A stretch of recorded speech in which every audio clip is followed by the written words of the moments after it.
Bonjour et bienvenue dans cette vidéo qui concerne le cracking de clés de type WEP. Donc dans cette vidéo, nous allons voir le b.a.-ba des techniques qui est le plus utilisé, qui marche à tous les coups. Bien sûr, plus tard, nous aurons la chance d'étudier beaucoup d'autres techniques, comme des techniques orientées client-side, telles que le café latte ou le heat attack.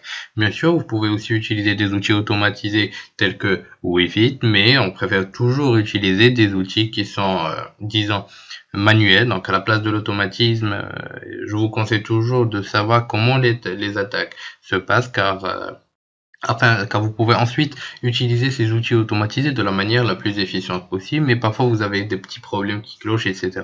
Donc d'une façon manuelle, étape par étape, cela marche à tous les coups. Donc sans plus tarder, le plan de la présentation est le suivant. Donc nous allons commencer par une petite introduction, suivie par le principe de l'attaque, ainsi que les outils qu'on va utiliser. Bien sûr, nous finirons par une présentation présentation pratique où nous allons présenter donc l'attaque directe au niveau des clés de type WEP. Donc bien sûr, WEP est le protocole le plus vulnérable dans tout ce qui concerne les clés de chiffrement disponibles. Donc depuis sa sortie dans les années 2000, mais il est toujours utilisé malheureusement mais heureusement aussi pour nous. Donc parce que cela reste une vulnérabilité assez facile à exploiter. Donc on a plusieurs vulnérabilités qui sont disponibles, Test Arbor, Shamir, Correct, etc. Donc dans cette présentation, nous allons essayer d'avoir une compréhension qui est beaucoup plus accrue, donc puisque nous allons parcourir l'exploitation de cette attaque au niveau des clés de chiffrement WEP petit à petit, donc étape par étape, et non utiliser des outils automatisés. Donc le principe de l'attaque consiste à une vulnérabilité qui est orientée vecteur IV. Donc WEP utilise RC4 comme protocole. Donc les valeurs IV sont à chaque fois générées. Donc on va pas reprendre le cours de tout ce qui concerne les chiffrements, puisqu'on a vu une introduction concernant les chiffrements au niveau des réseaux sans fil, donc rapidement. Donc on a 50% avec 500 paquets sniffés, donc on a plus de 50% de chances de craquer la clé. Donc plus on a de trafic, plus on a d'IVS, et donc plus on a de chances de craquer cette clé de chiffrement. Donc les outils qu'on va utiliser sont Harmony, AirReplay, AirDump et enfin AirCrack. Donc sans plus tarder, passons à la pratique, nous essaierons d'établir cette attaque. Donc, comme d'habitude, la première étape est de vérifier si notre carte est bien connectée en mode monitoré. Ensuite, on va lancer AirDump afin de pouvoir détecter le réseau qu'on veut attaquer.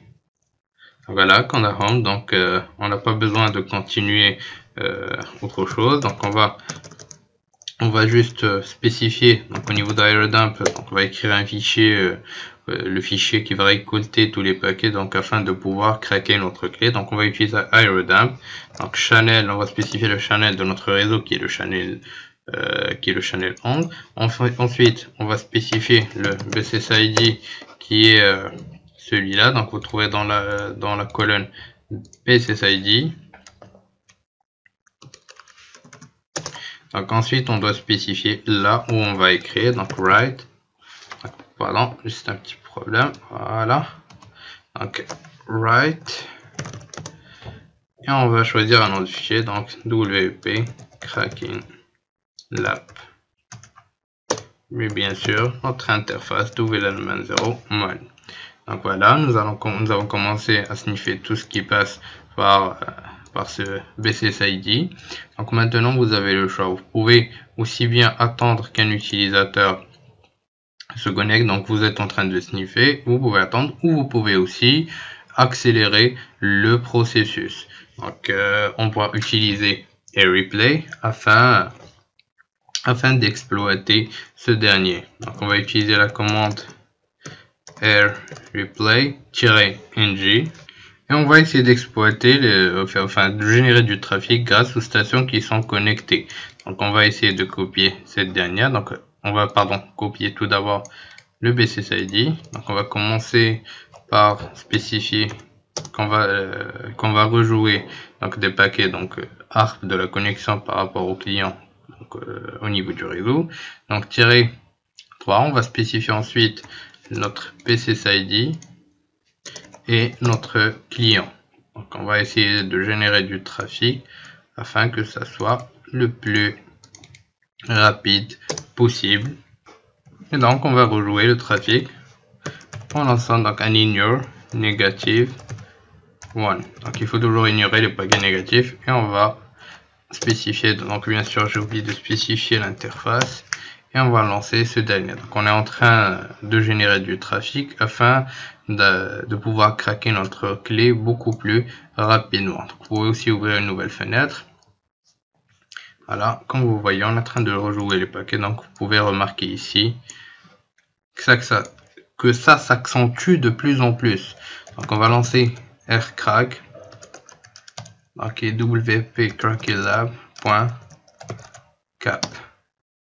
Donc il va essayer de faire avec l'EasyVS qui vient de ricoter. On va voir si on a pu craquer qu'on va pouvoir craquer notre clé. Donc on attend juste quelques secondes, le temps qui teste bien sûr toutes les clés possibles dans ce cas. Et voilà, effectivement nous avons pu craquer donc notre clé avec succès.